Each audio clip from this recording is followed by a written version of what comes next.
doesn't he call? He always calls, Jim. 13-letter word. Paradise of a sort.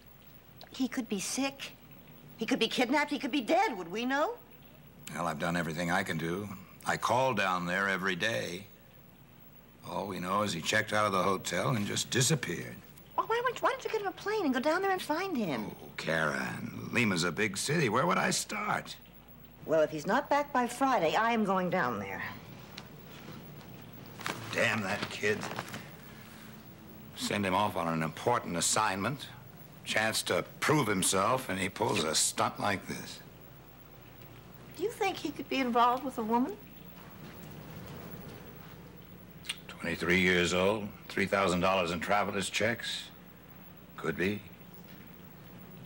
Poor Sharon. Oh, I hope not. You know, she's just as worried as we are. Where are you, son? What are you doing?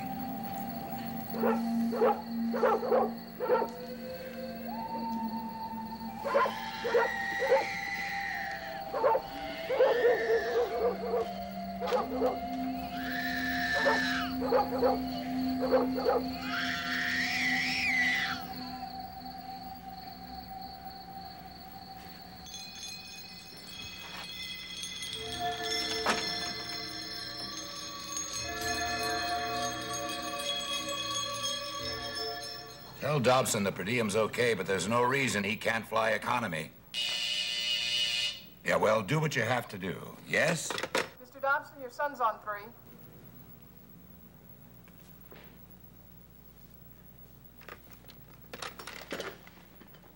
Johnny, where the hell are you? Are you all right? Oh, thank God. Yes. Yes, I'll call Sharon. Tomorrow? Oh, would you mind if I picked him up? Mrs. Hopkins, really? I'll bring him right home, I promise. Is anybody home? Jim, they're here! Oh, hello, darling. Hi. Good. Oh, Jim. Oh, Mom. Sweetheart. Hi, Dad. Hello. Johnny, thanks for bringing and picking him up. I'm sorry we're so late. We had to wait for his bags to clear customs. Johnny, you look so thin. Oh, no. No, doesn't he look thin? Oh, of course not. He looks beautiful. He looks great to me. Okay, I'm pouring. Who's buying? Oh, Sharon? Gin and tonic, please. All the same, Dad. 2 gin and tonics, Karen. White wine, please. All right, now sit down. Tell me about it. Oh, it was mind-boggling. It was unbelievable. It's like another world. Those people need so much down there. Well, that's why we sent you down there, son, to determine their needs. You know, the whole world is becoming computerized. They need our spare parts. They need food and jobs, schools, health care. Well, I'm sure they do, but that's not our business. Well, maybe it should be.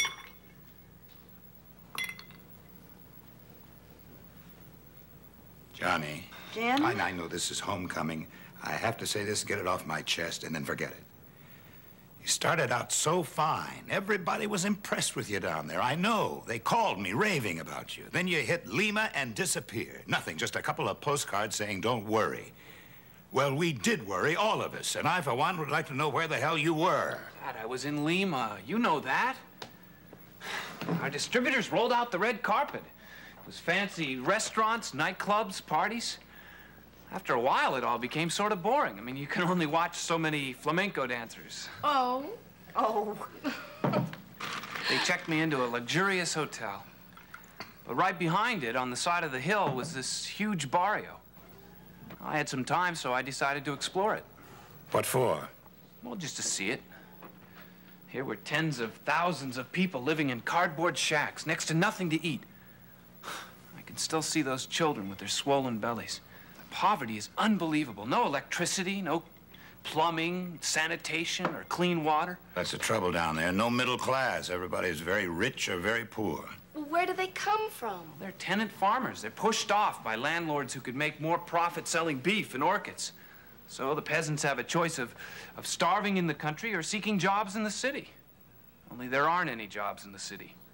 So they starve instead. One day, I tripped over a bundle of rags in an alleyway. It was a young woman with a baby in her arms. They were both dead. Oh, my God. Johnny, maybe we should talk about this later. No. No, Jim, let him finish.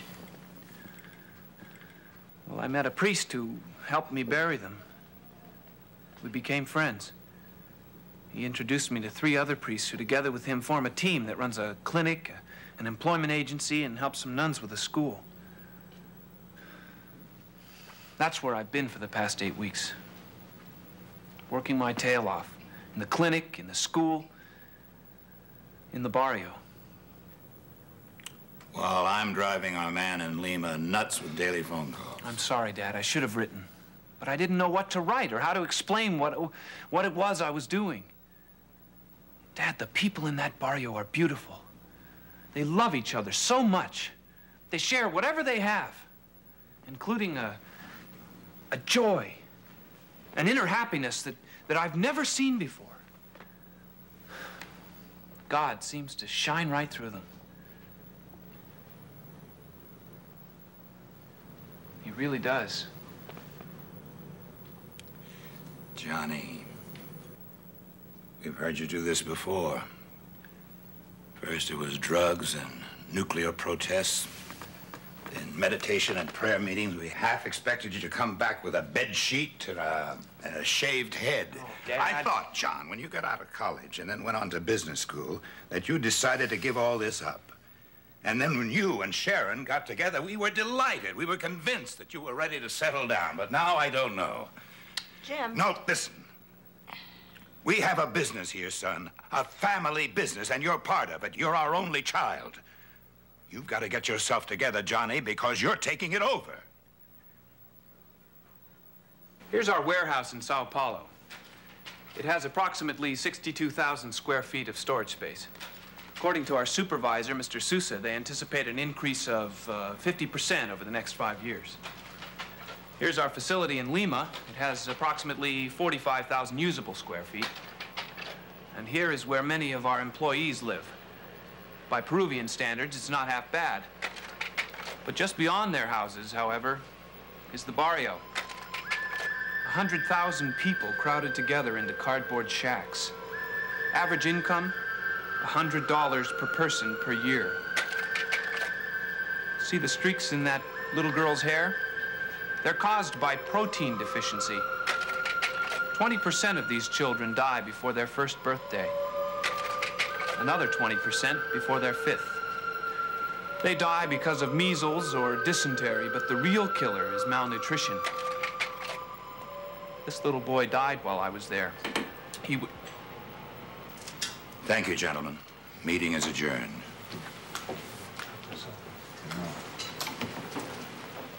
I have those reports you wanted, Mr. Hopkins. Good.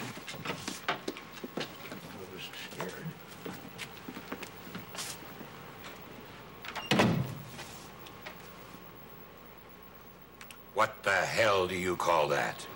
Slides of my trip. This was a business meeting. And those men are the top executives in this company. I know they are, Dad. But if we do business there, don't you think we have a responsibility to the people who live there? Damn it, I'm a businessman, not a reformer. I push these guys every day to produce. If they care anything about charity, let them do it on weekends. And that goes for you too, kid. Here, we worry about spare parts. Right, spare parts. Filling our warehouses with millions of dollars worth of labor-saving devices in countries where half the population is unemployed. Does that make any sense? Maybe we're on different wavelengths. I'm in the electronic spare parts business. I like it, I'm good at it, and I don't like people putting it down, especially my own son. Dad, I don't mean to put it down.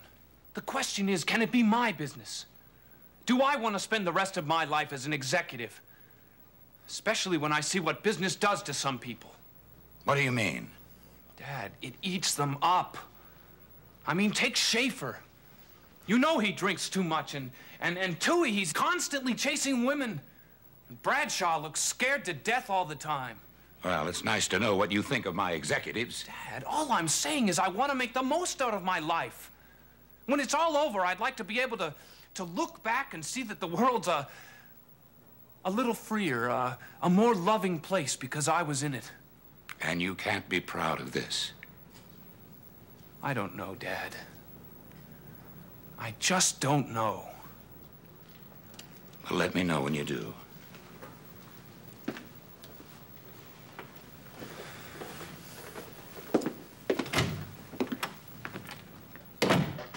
Johnny? Hey, John, where are you? Burns, is that you? Yeah. Hey, I'll be right down. Now, let me guess. Yep, same old Burns into my beer. How you doing? Good. You look Good. great. Thanks. How was it? That was mind-blowing. Yeah? Yeah, come on, sit down. Okay, now I want to hear all about it, but first, did you meet any dusky maidens? None to speak of. Ah, come on, you can tell me. Oh, really? It wasn't like that. 3 months and nothing. Okay, come on now. Tell me about yourself. You got a job?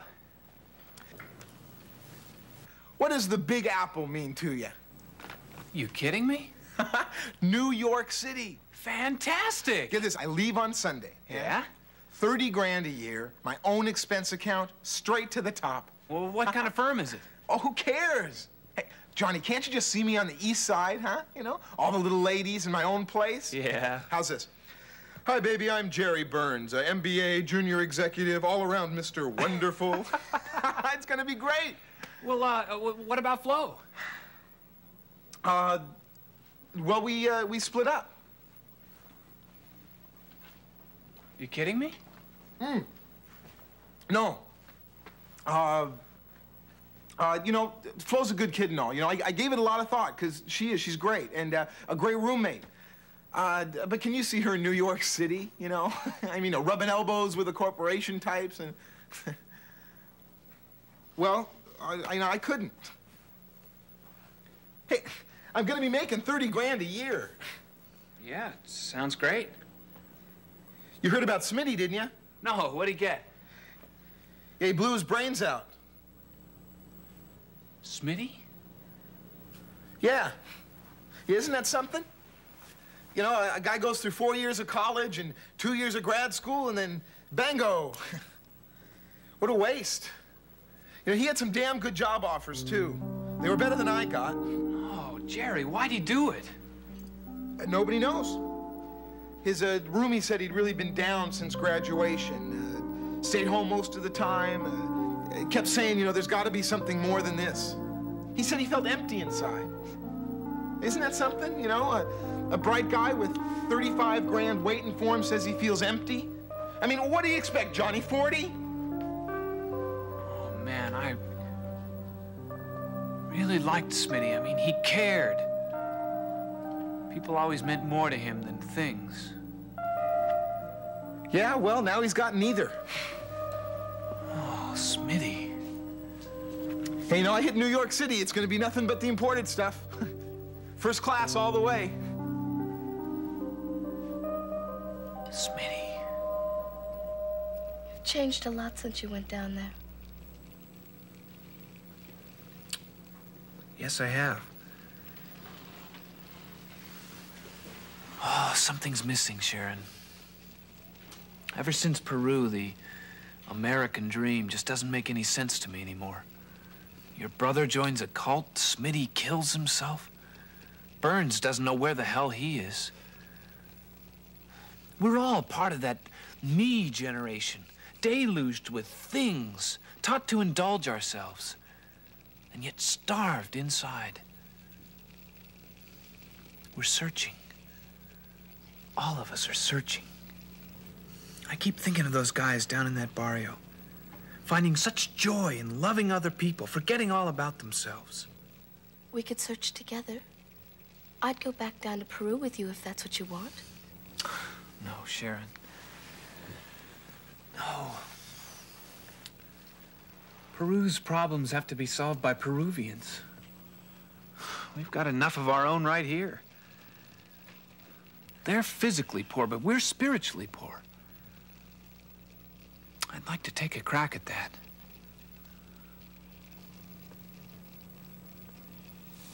I have so much love to give. I'll take it all.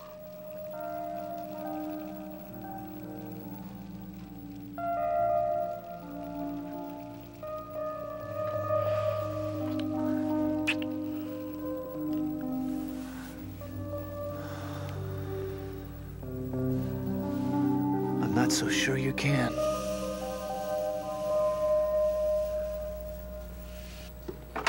I gather they impressed you down there. It's absurd.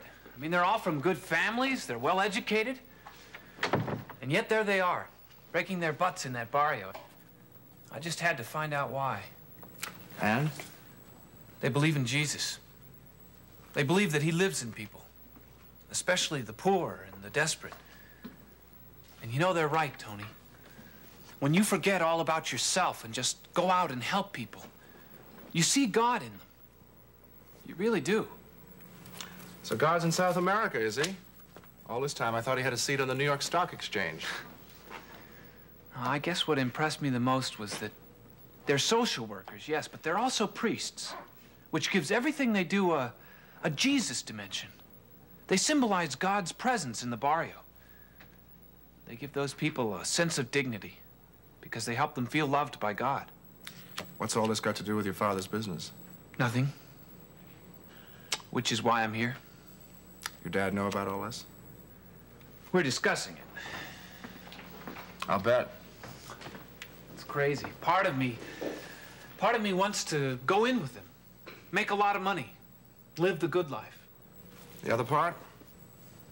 It wants something else, something deeper.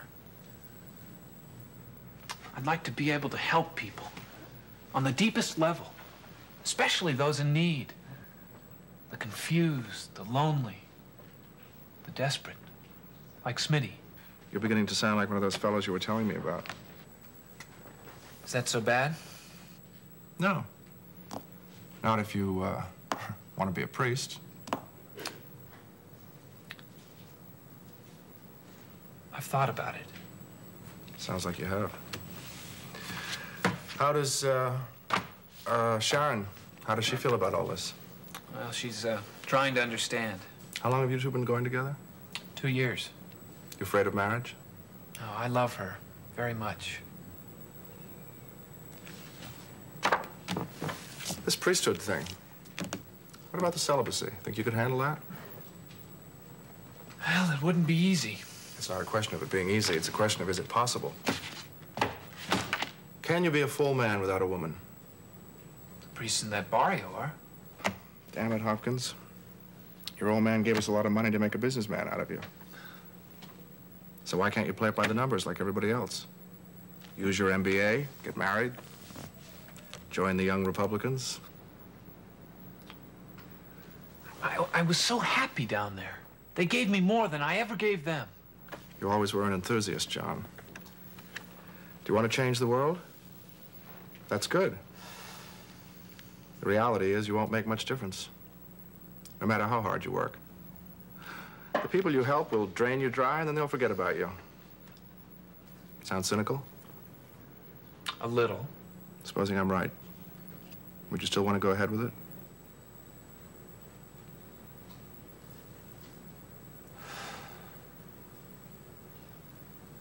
Yes?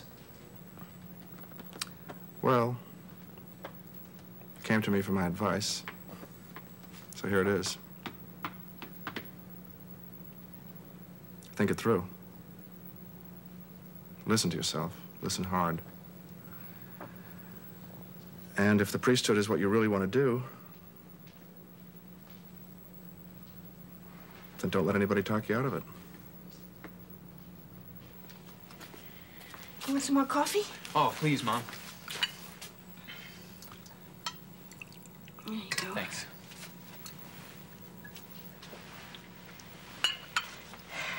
I've been praying for you.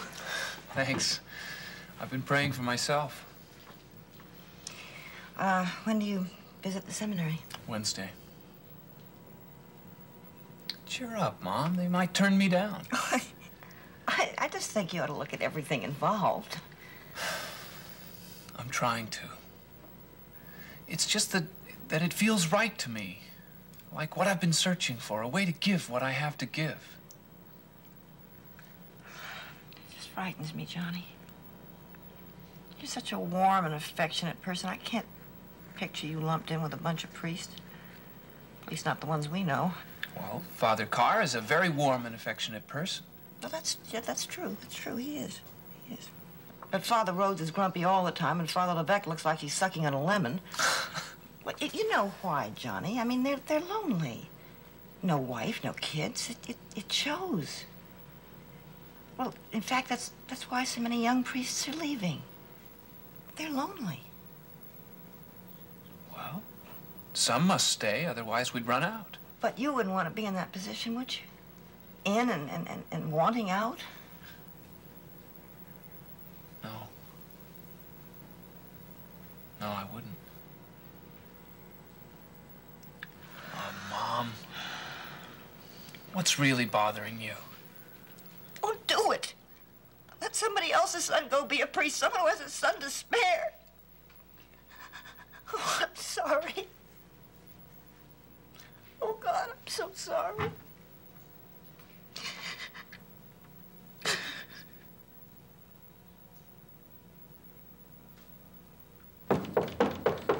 Come in.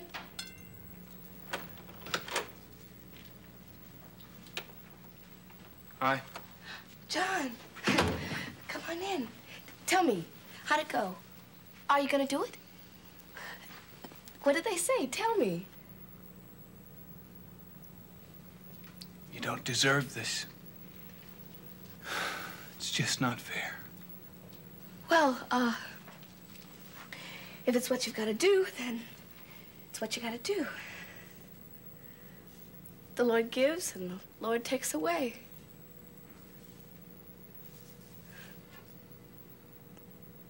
He really asks for everything, doesn't he?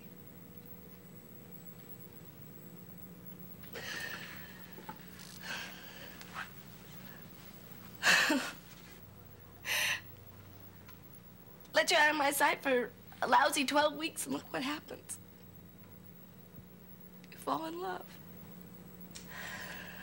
Another woman I could handle. But what am I supposed to do about God?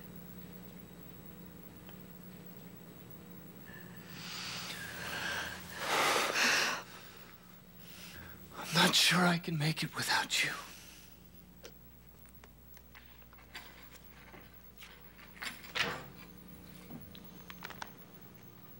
Johnny? Hi, Mom. Come on in.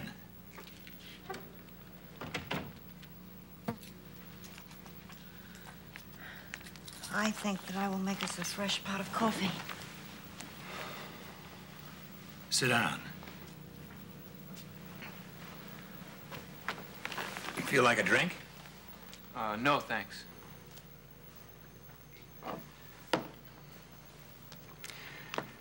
You know, your mother and I got married later than most. We both wanted a pretty good-sized family. You were born about 9 months and 10 minutes after the wedding. Then your mother had a couple of miscarriages. And that was that. But no kid ever got as much love from 2 old goats as you did. I know.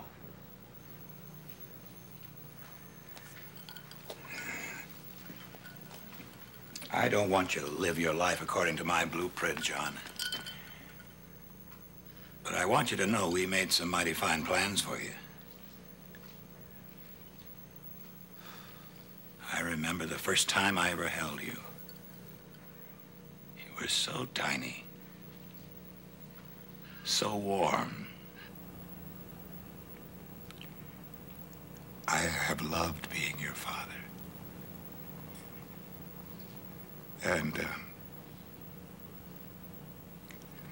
watching you grow and sharing weekends. They were great times, weren't they? Yes, they were.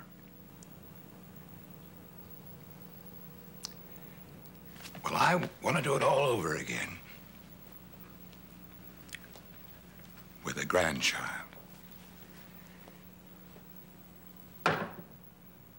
Of course, we'd spoil him rotten, but that's what grandparents are for, isn't it? I'm sorry, Johnny, but these are the kind of dreams you have when you're in your 50s. They're wonderful dreams, Dad. You deserve them. You'd make them come true. Marry that girl. You love her, don't you? Don't be a fool. Give half of your salary back to the church if that's what you want to do. They'd get more done with it, believe me, than you could ever accomplish on your own. We've always been able to work things out, haven't we? Haven't we? Oh, Dad, this is so hard. I've never told anyone this before. Not even Sharon. But my life isn't my own anymore. Dad, one night in the barrio, I felt a presence. It actually came right into my body, right into my guts. It was scary, and yet it was wonderful. It was Jesus taking possession of me. It was his way of calling me, of telling me that I was special. That he had something that he wanted me to do. Well, now I know what it was. Dad, he wants me to be a priest. I never understood what people meant when they said they were born again. But now I do. I know exactly what they mean. Dad, these hands will never hold your grandchild because they no longer hold the wheel. He does. I no longer control my own life. He does. And whatever he asks me to do, I will do. I will love and suffer and serve him the rest of my life. And there's not a damn thing any of us can do about it. I am in the hands of the Lord.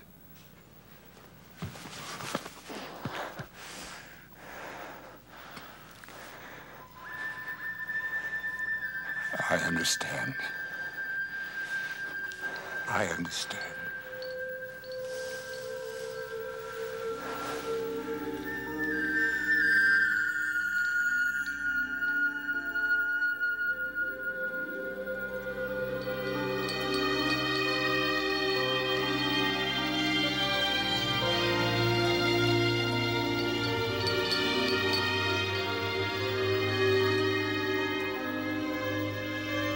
Insight is a production of the Paulist Fathers, a group of Catholic priests who seek to share the good news of God's love with all their brothers and sisters in the human family.